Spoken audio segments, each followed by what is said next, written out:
आदमी को कभी ये 4 चीजें शेष नहीं छोड़नी चाहिए। दोस्तों, आज मैं आपके लिए अनमोल बातों का खजाना लेकर आया हूं।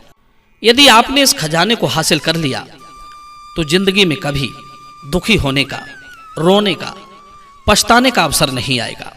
आपसे अनुरोध है कि वीडियो का एक एक शब्द बड़ा कीमती है, इसे बीच में ही छोड़कर ना जाएं।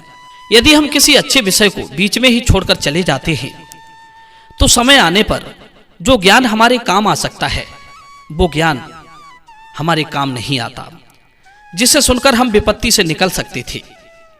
प्रिय बंधु, जैसे अधूरे ज्ञान के कारण वीर अभिमन्यु चक्रव्यूह में फंसकर मारा गया। मित्रों, जिस समय अभिमन्यु अपनी मां सुभद्रा की कोख में पल रहा था, तब पार्थ अर्जुन ने एक दिन अपनी पत्नी सुभद्रा को चक्रव्यूह भेदन की कथा सुनाई। उस कथा को सुभद्रा पूरा नहीं सुन पाई।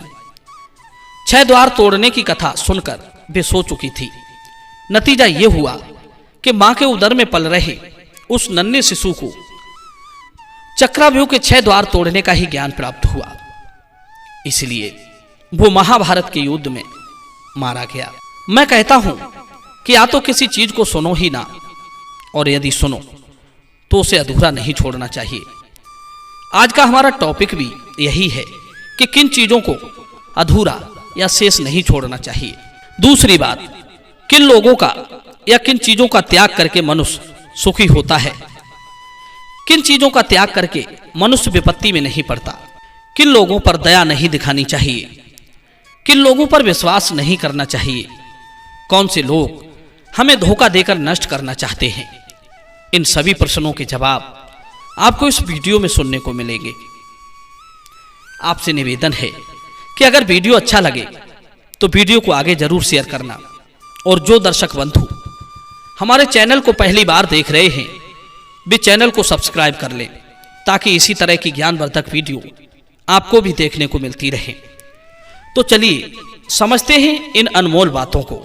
दर्शक बंधु, कहते हैं समय भी वही नष्ट करना चाहिए जहां आपको कुछ प्राप्त होता हो। आपका समय बड़ा कीमती है, इसे व्यर्थ ना गंवाएं। मित्रों, अपने समय को सही जगह सही कामों में लगाना चाहिए।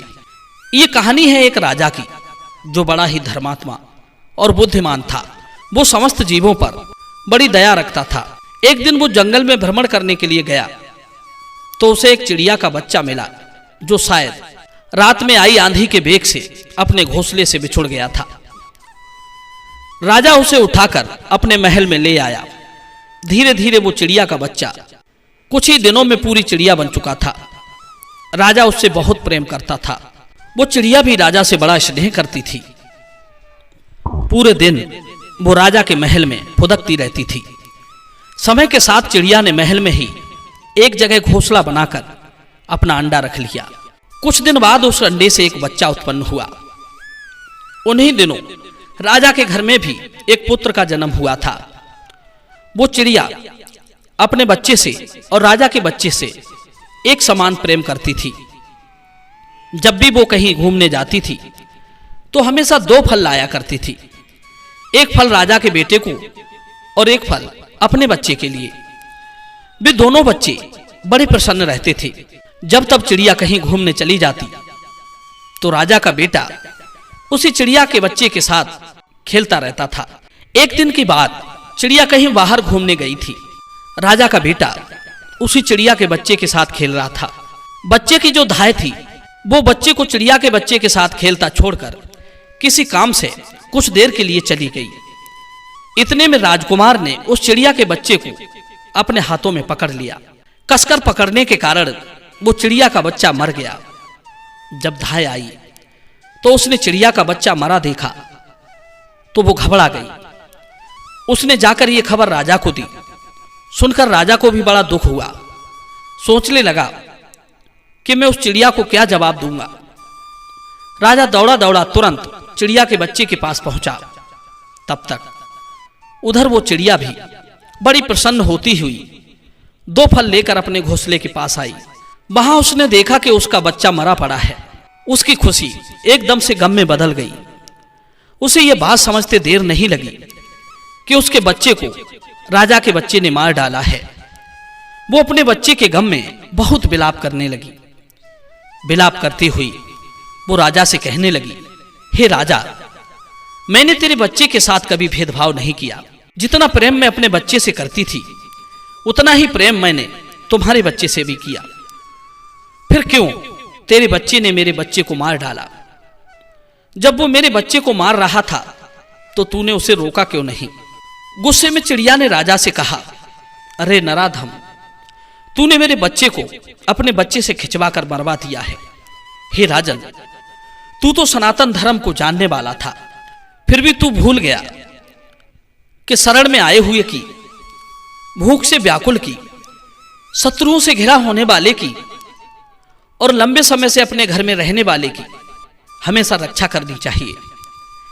यदि मनुष्य इनकी रक्षा नहीं करता है तो निसंदेह वो कुंभी पाक नरक में गिरता है। मित्रों, एक मां के करुण दुख ने उस चिड़िया को शांत नहीं बैठने दिया। चिड़िया के दिल में राजा और राजा के बेटे के लिए कोई स्नेह नहीं रहा। वो उससे अपने बच्चे की मृत्यु का बदला लेना चाहती थी। कहते हैं, एक मां की संतान को नष्ट करने वाला व्यक्ति, स्त्री के प्रेम में व्यवधान पहुंचाने वाला व्यक्ति और स्त्री को धोखा देने वाला व्यक्ति, ये तीनों भले ही कितने घनिष्ठ रहे हो फिर भी उनके सबसे बड़े शत्रु बन जाते हैं। एक मां के लिए संतान का मरण सबसे असहनीय दुख होता है। इसलिए प्रिय बंधु, उस चिड़िया ने गुस्से में भरकर राजा के बेटे की अपने पंजों से दोनों आंखें फोड़ डाली और आकाश में उड़ गई। अपने पुत्र को दोनों आंखों से अंधा देखकर और उसे बुरी तरह चिल्लाता देखकर राजा को इतना क्रोध आया कि उसने तुरंत धनुष बाण उठाया और वो चिड़िया को मार देना चाहता था। परंतु वो ये सोचकर अपने क्रोध को दबा गया कि मेरा पुत्र तो सिर्फ अंधा ही हुआ है, पर चिड़िया का बच्चा तो हमेशा हमेशा के लिए नष्ट हो चुका है। जिसका सर्वस्व छिन गया हो उसे मारने की क्या आवश्यकता है? वो तो वैसे भी मरा हुआ है। इतना सोचकर राजा ने वो धनुष बाण फेंक दिया और अपने बच्चे को उठाकर ले गया। राजवैद्य से उसका उपचार कराया। राजा का बेटा सदा के लिए अपनी आंखें खो चुका था। चिड़िया राजा के महल को त्याग कर चली गई। इस प्रकार धीरे धीरे काफी दिन बीत गए। एक दिन के बाद राजा अपनी छत पर खड़ा था। तभी उसने देखा कि वही चिड़िया उसके महल के ऊपर से तो गुजर जाती है, पर वो उसके महल में कभी नहीं आती। राजा ने एक दिन चिड़िया से कहा, हे भीरू, जो होना था सो हो गया, अब क्यों पिछली बातों को मन में लिए बैठी हो? आओ और पहले की भांति हमारे महल में आकर के रहो। मैं चाहता हूं कि हमारा तुम्हारा प्रेम फिर से बना रहे। प्रिय बंधु, राजा के इस प्रकार बुलाने पर चिड़िया कहती है, हे महाराज क्षमा करना, मैं अब पहले की तरह तुम्हारे महल में कभी नहीं रह सकती, क्योंकि तुम्हारे पुत्र को नेत्रहीन बनाकर मैं तुम्हारी अपराधिनी हूं। मैं तो स्वयं से जानती हूं कि अपनी संतान को हानि पहुंचाने वाला शत्रु ही होता है। जितना दुख मुझे अपने बच्चे का हुआ, निश्चित रूप से आपको भी उतना ही हुआ होगा। इसलिए मैं अब तुम्हारे घर में नहीं रहना चाहती।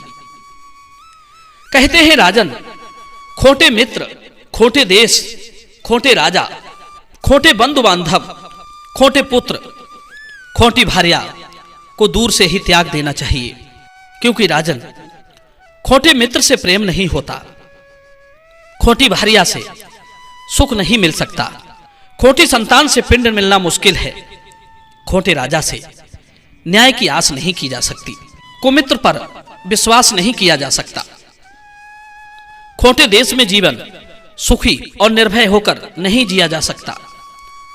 खोटे राजा से सदा भय बना रहता है और कुपुत्र से तो सब प्रकार से दुख ही मिलता है। जो मनुष्य अपराधी पर विश्वास करता है वो अनाथ और दुर्बल मनुष्य की तरह लंबे समय तक जीवित नहीं रह सकता। अविश्वासी का विश्वास ना करें, क्योंकि ऐसे लोगों पर विश्वास करने से जो भय उत्पन्न होता है वो जड़ को भी काट डालता है। जो मनुष्य राजा के सेवकों पर तथा वर्णशंकर जाति के लोगों पर विश्वास करता है वो ज्यादा दिनों तक जीवित नहीं रह सकता।